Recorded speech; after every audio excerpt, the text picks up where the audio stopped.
3 দিনৰ আগত এটা বৰটোকোলা উৰিবৰ চেষ্টা কৰি থাকোঁতে বাঁহৰ পৰা পৰিছিল কোঁৱৰবাৰী গাঁৱত কোঁৱৰগাঁৱত তাৰে স্থানীয় লোকে আমাক খবৰ দিছিল আৰু 3 দিন ধৰি তাৰে দুটি শিশুৱে সন্ধান চলাই আছিল আমি আজি খবৰ পালোঁ তেওঁলোকে উদ্ধাৰ কৰে তাৰপিছত আমি সেইটো আনি বৰ্তমান মই চিকিৎসাৰ ব্যৱস্থা কৰিছোঁ চিকিৎসা ডাক্তৰে চালে আৰু যেহেতু এইটো উৰিব চেষ্টা কৰিছে উৰিব পৰা নাই সেইকাৰণে আমি ইয়াক এৰি আহিবলৈ পঠাবলৈ কৰা হৈছে আৰু কাইলৈ আমি এইটো কাজিৰঙা ৰিহেব চেণ্টাৰলৈ পঠাবলৈ দিম তাৰ পৰা কাজিৰঙাৰ পৰা এটা টীম আহি আছে বৰ্তমান এইটো অতিশয় বিপদাপন্ন ৰেড লিষ্টেড চৰাই হয় আৰু এই চৰাইটো বৰ্তমান সময়ত আপোনাৰ বিলুপ্ত পথত আছে আৰু এইটো এই যিটো পোৱালি আজি উদ্ধাৰ কৰা হৈছে কাতি বিহুৰ দিনাখনি জন্ম হৈছে আমাৰ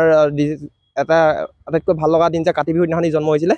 আৰু এতিয়া বৰ্তমান সেইটো পৰি গৈছে চিকিৎসা চলি আছে বৰ্তমান ই প্ৰায় সুস্থ যদিও কিছুদিন লাগিব